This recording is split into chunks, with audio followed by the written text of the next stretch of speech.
On this tutorial, I'm going to show you how to do some retro shapes, some distortion of your images.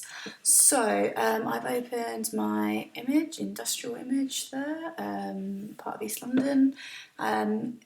Notice here I have my background layer.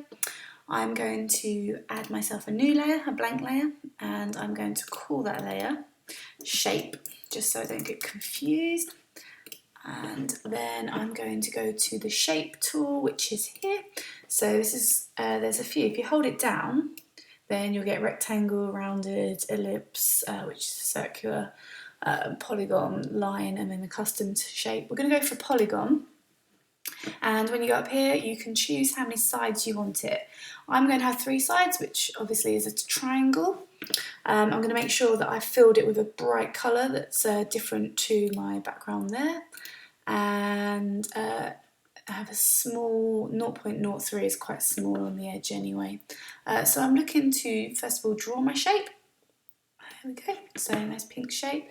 Using the move tool, I can move my shape around where I wish it to be. So I'm going to pop it there. Excellent. Okay, now the shape's not going to stay there, it's just there so that I can draw an area basically, or select an area. So if I go to my magic wand tool, which is here, and I'm then going to first of all rasterize my shape so that it's able to be used, and then I'm going to click, and when I click here it's selecting everywhere but the shape. I want to just select the shape, so I'm just going to click in the middle. So you can choose which area you want to define. I'm going for the shape there.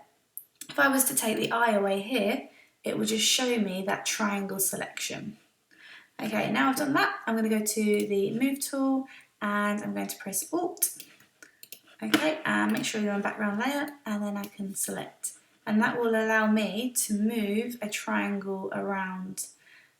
Okay, so I'm just going to put that back to where it was, and instead of moving it around because I want to put it on a new layer, I'm going to copy, so Command or Control and C, and then I'm going to open myself a new layer, and then I'm going to paste my triangle onto that area.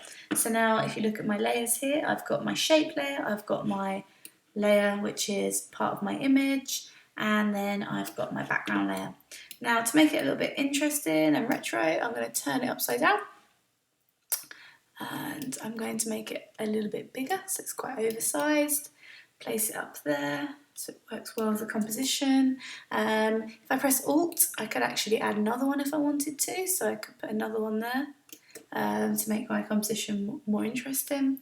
If I wanted to, I could also go to this little F down here, and what that brings up is different elements that you could do to that layer. So for instance, if I was going to add an inner shadow, it would start to add the shadow inside my image, or I could go for something like a drop shadow, and that will add a little bit of shadow around the outside, so it will make that area stand out. So if I play around with those, it will definitely make it stand out. I'm going to get rid of the inner shadow there and press OK. So this is just one way that you can mix up your images slightly more than before.